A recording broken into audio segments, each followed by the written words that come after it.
மத்திய அரசு லெட்டர் அனுப்பியிருக்கு. அது என்ன இருக்குங்கிற சாராம்சத்தை நல்லா படிச்சுட்டு சொல்லுங்க. அதை விட்டுப்பட்டு ஏன் முன்ன கூடியே நீங்க அவசரப்படுதீன்னு லேசா அக்கறைப்படுற மாதிரியும் அதே நேரத்தில் வேற மாதிரி பாலிஷா கொண்டு போற மாதிரியும் கொண்டு போயிருக்காருன்னு வச்சுக்கிடுங்களேன்.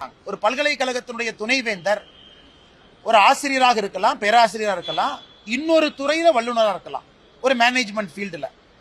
ஆனா அவர்களுக்கு கல்வித்துறை சம்பந்தப்பட்ட சம்பந்தம் இருந்தால் மட்டும் போதும், அவர்களையும் இன்னைக்கு துணைவேந்தரா நாம் இன்னைக்கு நியமனம் செய்யலாங்கிற ஒரு புதிய திட்டத்தை கொண்டு வந்திருக்காங்க. அப்படி இருக்கும் பொழுது ஒரு கல்லூரியில துணைவேந்தராக இருப்பதற்கு பேராசிரியர்கள் தவிர மித்தவங்களுக்கு வாய்ப்பு கிடைக்குது. அதையும் நம்ம வரவேற்கணும், பாராட்டணும்.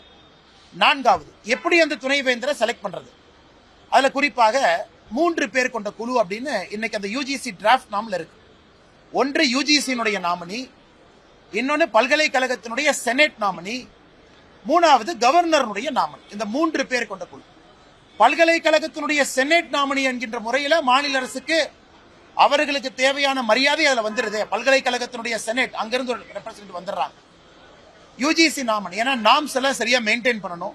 அது உச்சநீதிமன்றத்தினுடைய பல தீர்ப்புகள் இருக்கு. துணைவேந்தர் நியமனத்தில் யூஜிசி நாமினி இருக்கணும், அவங்களும் வந்துடுறாங்க. ஆளுநர் தான் சான்சலரா இருக்காங்க, அதனால ஆளுநர் வந்துடுறாங்க.